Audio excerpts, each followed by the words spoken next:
नमस्कार साथियों।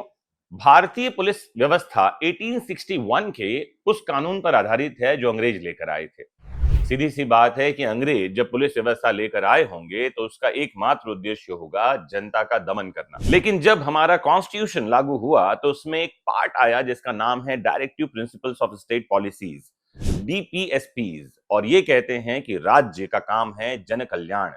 तो हम वर्तमान समय में कल्याणकारी राज्य के बारे में बात करते हैं।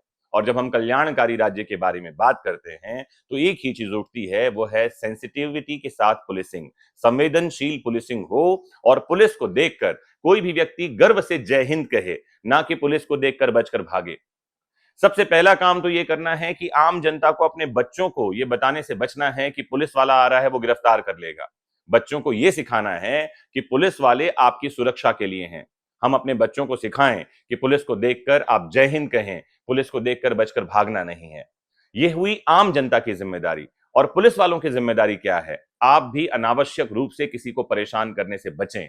बच्चों के सामने खासकर ऐसा उदाहरण पेश करें जिससे उनको लगे कि हाँ, ये पुलिस वाले अफसर हमारी रक्षा के लिए हैं, हमारी सुरक्षा के लिए हैं। जैसे मेरा बेटा कहीं भी किसी पुलिस अधिकारी को देखता है, चाहे वो एयरपोर्ट में हो या कहीं सड़क चौराहे पर भी, तो बकायदा वो गाड़ी का कांच डाउन करके या रुक करके उनको जय हिंद कहता है। पूछता है, कैसे हैं आप पुलिस ऑफिसर, आज आपने खाना खाया? उसके मन में पुलिस को देखकर एक अच्छी भावना है। तो ये तो हुआ कि मैंने अपनी जिम्मेदारी, अपना रोल प्ले किया है। पुलिस वालों को भी अपना रोल प्ले करना है और पूरे देश में एक ऐसी व्यवस्था बननी चाहिए जहां पुलिस विभाग अपना सर गर्व से ऊंचा करके चल सके, और तो और आम जनता भी पुलिस को देखकर गर्व महसूस करे। आज मैं इससे संबंधित एक मामला लेकर आया हूं, वो है प्रकाश सिंह का मामला। प्रकाश सिंह साहब का मामला जो है ये पुलिस रिफॉर्म से जुड़ा हुआ है। इसका सीधा मतलब है कि आज का लेक्चर पुलिस डिपार्टमेंट के भाइयों के लिए तो है ही है, ये आम जनता के लिए भी है, क्योंकि जहां पुलिस के दायित्व आते हैं वहां आम आदमी के अधिकार निकल कर आते हैं। आइए शुरू करते हैं। तो ये कहानी एक ऐसे व्यक्ति की है जो खुद एक पुलिस अधिकारी थे, प्रकाश सिंह साहब, जिन्होंने रिटायरमेंट के बाद भी पुलिस व्यवस्था में सुधार की लड़ाई छोड़ी नहीं।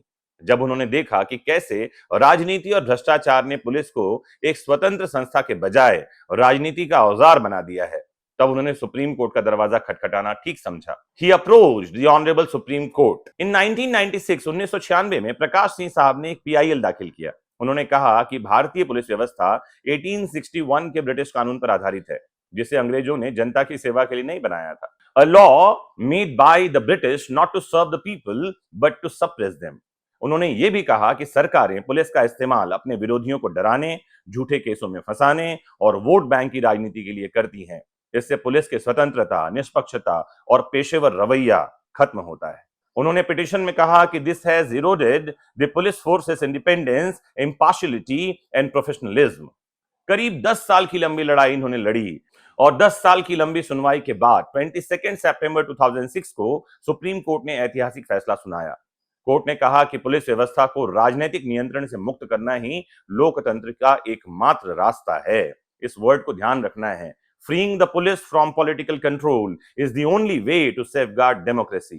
कोर्ट ने केंद्र और राज्य इन सभी को दिशा निर्देश जारी किया और 7 जो है गाइडलाइंस दिए फॉर पुलिस रिफॉर्म्स। ये क्या बातें हैं, आप वन बाय वन नोट करते जाइए। सबसे पहली बात, सर्वोच्च न्यायालय ने कहा to prevent arbitrary government interference in police functioning and ensure accountability. कहा सरकार पुलिस के कार्यों में मनमानी दखल न दे और पुलिस की कार्य प्रणाली की निगरानी हो सके, इसके लिए एक स्टेट सिक्योरिटी कमीशन यानी राज्य सुरक्षा आयोग का गठन किया जाना चाहिए।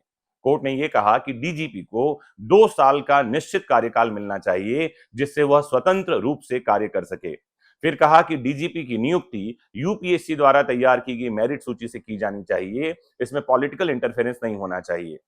फिर साथ ही यह भी कहा कि एसएचओ से लेकर आईजी तक हर रैंक पर अधिकारी को कम से कम 2 साल एक जगह कार्यकाल मिलना चाहिए, मिनिमम टेन्योर 2 इयर्स होना चाहिए, जिससे वो निर्भय होकर काम कर सके। साथ ही यह भी कहा कि ट्रांसफर और पोस्टिंग के लिए एक बोर्ड होना चाहिए और साथ ही कहा कि राजनीतिक दबाव या राजनीतिक कारण ट्रांसफर के लिए नहीं होना चाहिए, ये बोर्ड ट्रांसफर तय करेगा।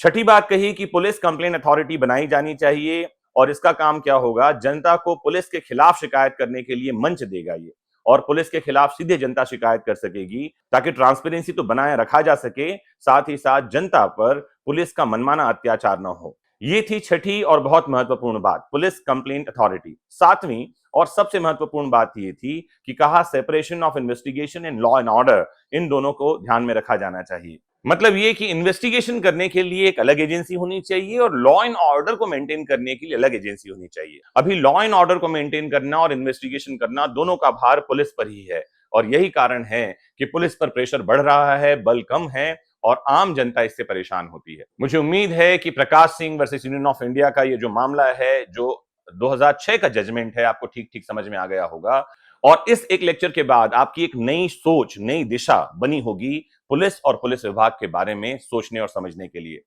जुड़े रहना है आपको अपने फेवरेट प्लेटफॉर्म से। देश के पुलिस और देश की व्यवस्था को ठीक करने का दायित्व आप और हम सब पर है। ये सिर्फ अकेले पुलिस विभाग या सरकार का काम नहीं है। आइए हम अपना रोल प्ले करते हैं और पुलिस विभाग और देश की सरकार से ये उम्मीद करते हैं कि वो अपना रोल प्ले करेंगे। तब तक के लिए नमस्कार, जय हिंद।